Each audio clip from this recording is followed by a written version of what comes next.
Eu estou muito feliz por estar aqui e especialmente por falar depois do intervalo, porque depois do que a Maíra e a Isabela fizeram aqui, eu não tinha nem estrutura para apresentar, né, com alguma coerência.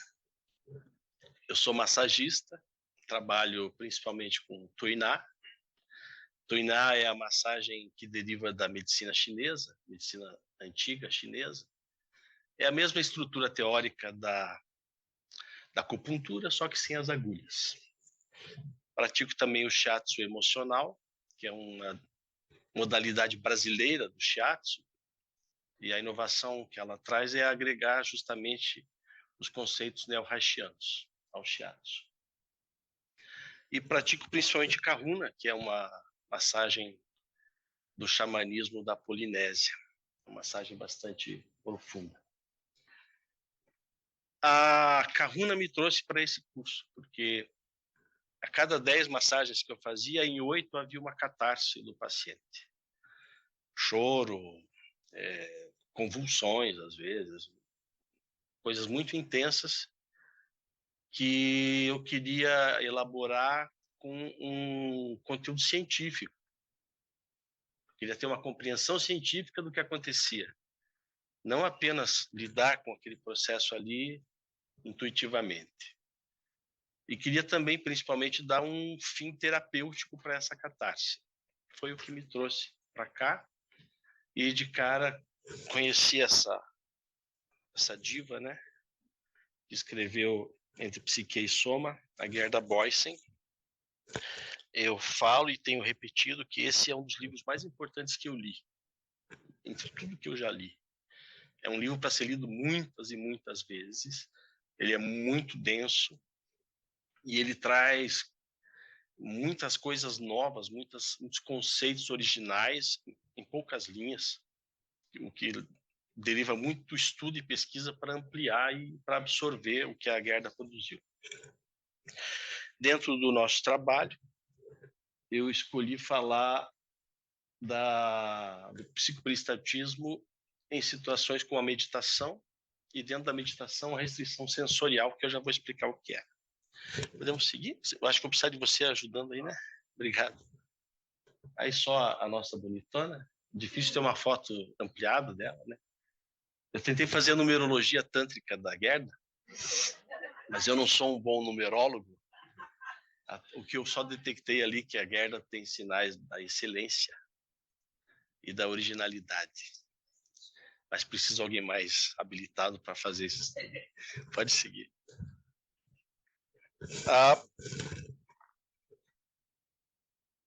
Essa é a descrição que ela faz, né, do achado da peristalse, segundo consta ouvindo a barriga do marido. Pode avançar. E ela chega nessa conclusão de que há algo muito antigo dentro das entranhas, muito original, muito ancestral, e ancestral para a humanidade e ancestral para o ser. Né? Então, o eu deve estar ali próximo. Ela concluiu. E eu, lendo o livro e participando das reuniões, observando a linguagem, principalmente, eu me dei conta de que muito do que a Gerda fala está ligado a tradições mais antigas, embora não esteja expressado. A linguagem é uma espécie de tecido, né? O tecido percorre o tempo e percorre as geografias. E reparei que a descrição que ela faz da peristalse é muito parecida com o conceito de yin e yang, que vem do taoísmo. Tem um trecho aqui em que ela diz: eu já falei dessa extraordinária pressão que ressenti em torno da boca. Agora a pressão estava fixada na garganta e aquilo queria gritar. Ora, subitamente, um dia em que estava estendida, esta pressão começou a se dissolver e eu me senti invadida por um estado de doçura e de maravilhosa paz interior. Era o movimento da libido suave. Entendi que era assim que a tensão nervosa derretia. Primeiro a energia subia ao longo do canal emocional. Yang é a energia que sobe dentro do Tao. Na medicina chinesa, ela sobe pelas costas, lá do calcanhar até o topo. Essa é uma energia masculina, quente, ela é associada à função e ela é associada ao ar e ao céu. Depois ela descia de novo. Essa energia podia provocar o grito e a descarga, explodindo no Yang, ou inverter-se num movimento descendente, harmonizante, que é o Yin. A energia feminina, associada ao frio, ao escuro, à forma e não à função, a água e a terra. O Yin desce pela frente. Foi assim que descobriu o que chama daqui para frente de derretimento. O momento em que a energia ascendente se transformava em energia descendente era extraordinário. Compreendi que não seria mais vítima desses movimentos energéticos em mim. Esse acontecimento foi determinante. Eu havia tomado contato com esse movimento de derretimento de minha energia e não tinha mais de sujeitar-me a esta força que compelia minha língua a sair. Compreendi que as pulsões profundas recalcadas tinham enfim chegado até o eu. Foi assim que descobri minha circulação libidinal. Pode seguir? E aí, ainda pegando pela linguagem, reparei que ela usa o que na medicina chinesa se chama de interpretação artística da fisiologia. Na medicina chinesa se faz a leitura do pulso, em cada mão 3 pontos, 6 porque é um profundo e um superficial, e você retorna aí 4, 5 mil anos, quando isso se desenvolveu, que recursos havia a não ser a observação atenta? Então, o raio-x do antigo médico lá na China era conseguir deduzir pela pulsação o estado de vários órgãos. E com isso eles criaram 32 descrições artísticas. Por que artísticas? Porque não é uma visão clara, é uma subjetividade. E eles descrevem o pulso como pulso em couro de tambor, pulso confinado, pulso deslizante, e um que eu gostaria muito de saber o que quer dizer, que é o pulso em aço de cebolinha. É mais ou menos como o que você sentiria ao apertar uma cebolinha. É isso que ele quer dizer. O pulso dá essa sensação na mão do médico. E quando a Gerda faz a descrição dos sons peristálticos, ela usa um recurso semelhante, é uma interpretação artística, um som de trovão, uma peristáltica de metralhadora, de porta rangendo, e o que eu amo, que é o Riacho Encantado.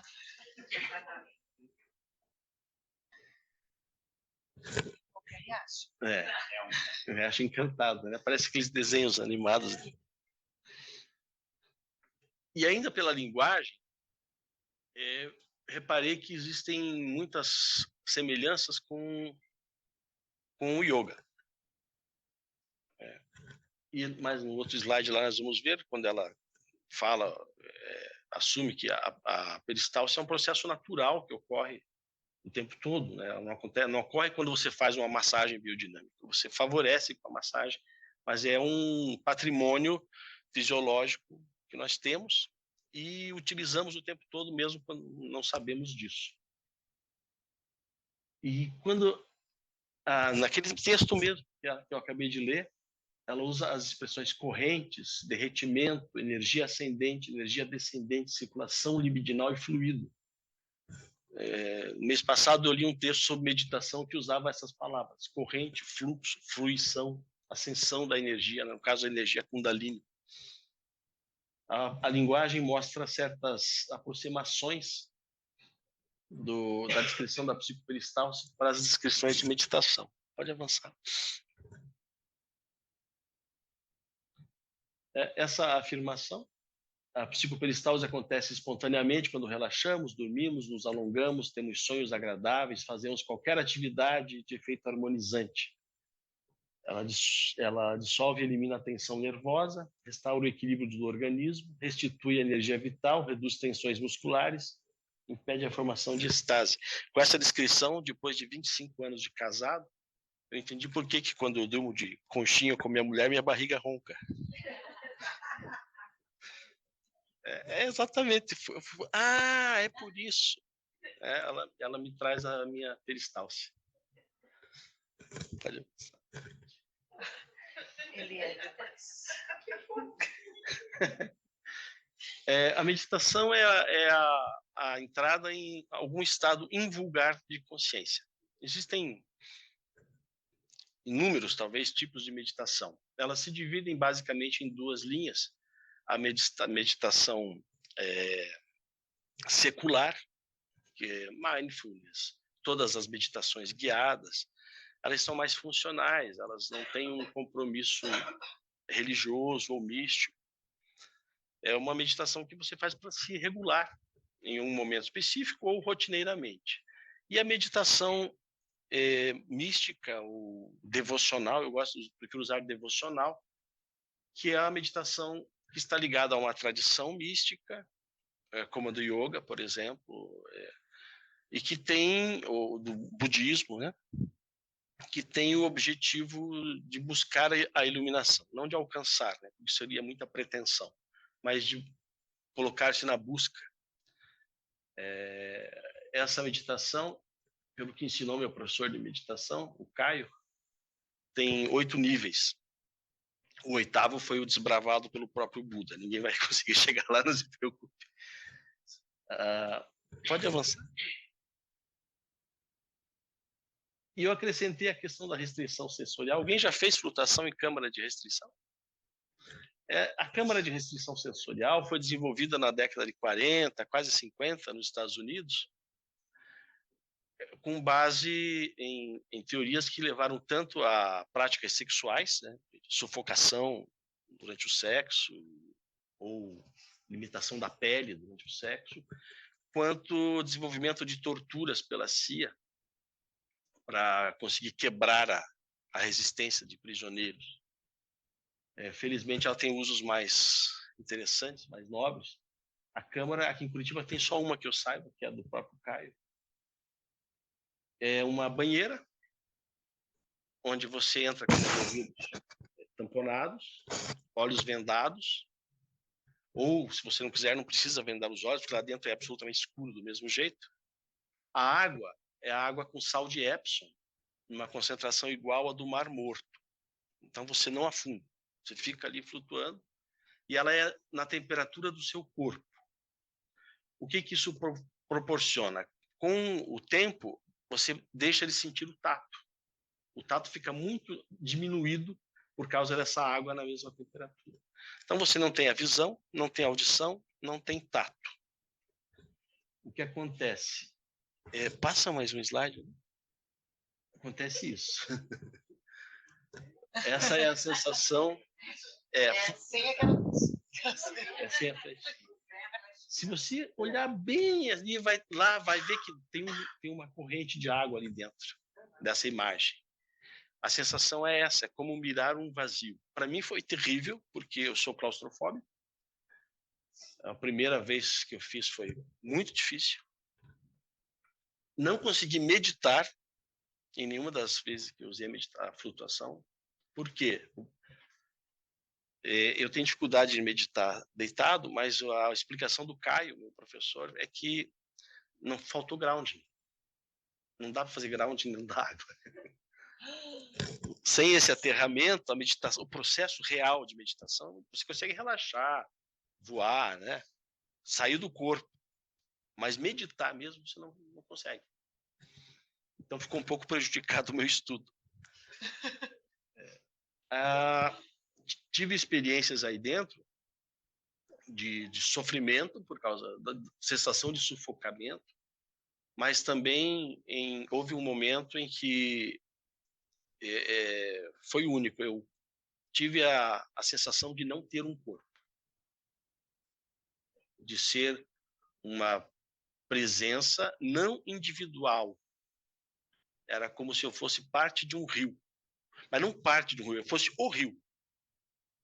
Foi bem interessante. Infelizmente, nesse dia eu não medi a peristalse, mas ela devia estar diferente. Eu fiz uma medição, a última, na quinta-feira. Eu vou já avançar nos resultados ali. Eu não conseguia medir durante, porque molha o equipamento, né? Está ligado aqui, se alguém escutar um barulho, é meu intestino. Molha o equipamento, então mede antes e mede depois. Pode avançar, por favor, Diogo? O que eu fiz? Eu fiz isso que eu estou fazendo aqui. Eu tenho meditado com, não sei se o pessoal que está no online está vendo aqui, eu tenho meditado, deixa eu desligar para não ficar fazendo barulho, meditado com o estetoscópio. É aquele estetoscópio próprio para isso, ele não ouve o coração, que é outra frequência, né? Ele é 1000 Hz. E estou me adaptando ainda com ele. Não medito mais sem ele, pelo menos quando eu estou em casa. E a ideia do estudo era ouvir antes e depois da meditação, ou, nesse caso aqui, sentadinho, ouvir o tempo todo. O que eu reparei? Há uma mudança no som peristáltico após a meditação. Ela leva um tempinho para surgir durante a meditação. Quando ela surge, ela atrapalha a própria meditação, porque é um barulho, e você se concentra nele. Agora, com mais prática, eu tenho usado ele como âncora. Em vez de ancorar na respiração, eu levo ancorado na respiração até chegar o som, aí eu ancoro no próprio som, e estou começando a achar que eu consigo provocá-lo. Vamos ver adiante. Não encontrei nenhum grande uau nas medições. Assim, uau, o Riacho Encantado não apareceu. Mas há um som. Evolui da ausência de som para a presença do som. E quando já começa com o som, eu tenho a sensação que durante a meditação ele se organiza um pouco melhor. Foi essa a conclusão que eu cheguei. Eu sofri muito para conseguir essa imagem, porque para adaptar esse equipamentinho aqui no computador, sem ser um técnico, eu primeiro tentei ligar num celular, depois uma mesa de som, dentro desse software, que é um software livre chamado Audacity. Mas aí acontece de tudo, porque a impedância de saída é diferente da impedância de entrada, você tem perda de sinal, o software capta o som, mas fica muito... A imagem não fica boa. Aí eu conseguia a imagem do espectro do som, que é melhor do que a da amplitude. E eu consegui essa. Essa imagem foi feita ontem. Quando eu estava meditando, essas linhas verticais são o surgimento do som peristáltico. Pode avançar. E é isso. A minha intenção era avançar na observação da peristalse nos processos de asana, pranayama, meditação. Eu fiquei só na meditação. E tem muita coisa para investigar nisso aí, mas foi até onde eu consegui chegar. E faço convite também, quem quiser ouvir os próprios sons durante a meditação, acho que muita gente aqui medita, pode ser interessante. E não tem tempo ainda? Podemos fazer um exercício de meditação? Se clicar ali, vai ter uma musiquinha. Eu vou tentar guiar uma meditação de 5 minutos.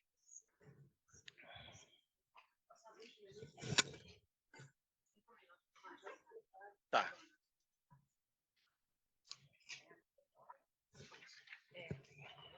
Enquanto ele liga o som, vamos achando uma posição. Tem olhos, olho aberto. Essa música é do Divan Gasparian, é um músico armênio que toca um instrumento folclórico da e me leva para as dunas imediatamente assim que ele começa a tocar. Eu me sinto num deserto.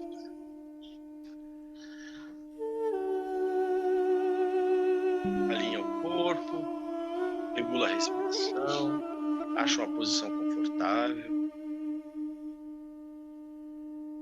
encontra os pontos de tensão, procura relaxar, acolher com movimento,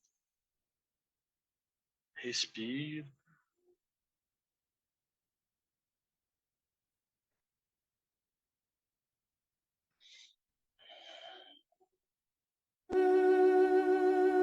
Imagine que você pode respirar esse som.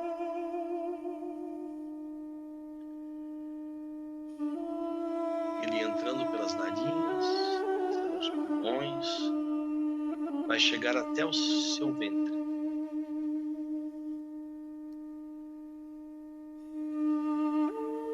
Ele forma nas suas entranhas um cenário.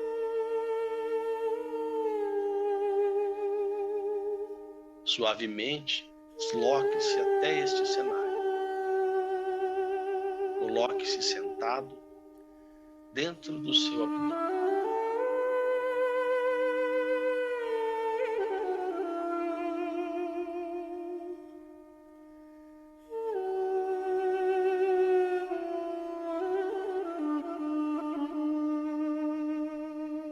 Observe o tempo dentro do seu abdômen. O tempo ancestral nas suas entranhas.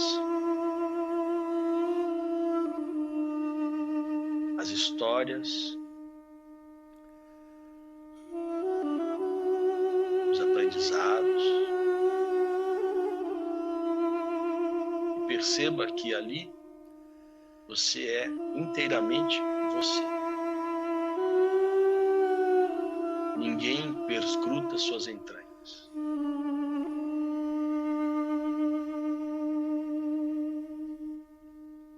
É o seu lugar seguro, original, intimamente identificado com você.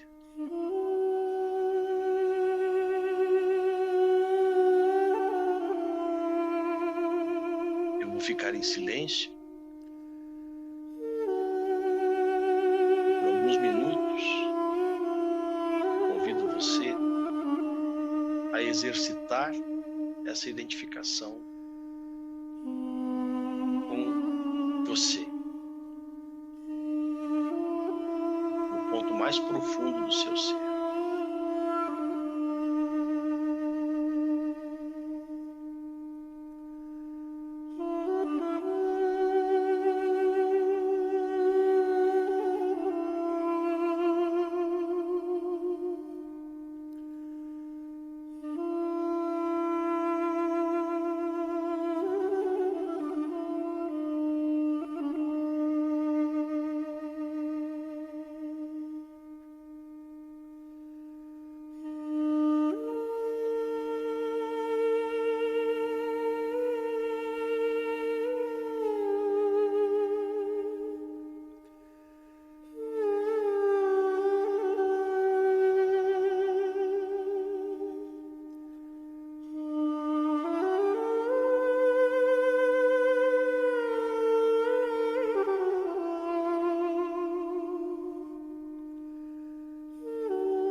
suavemente, vai retornando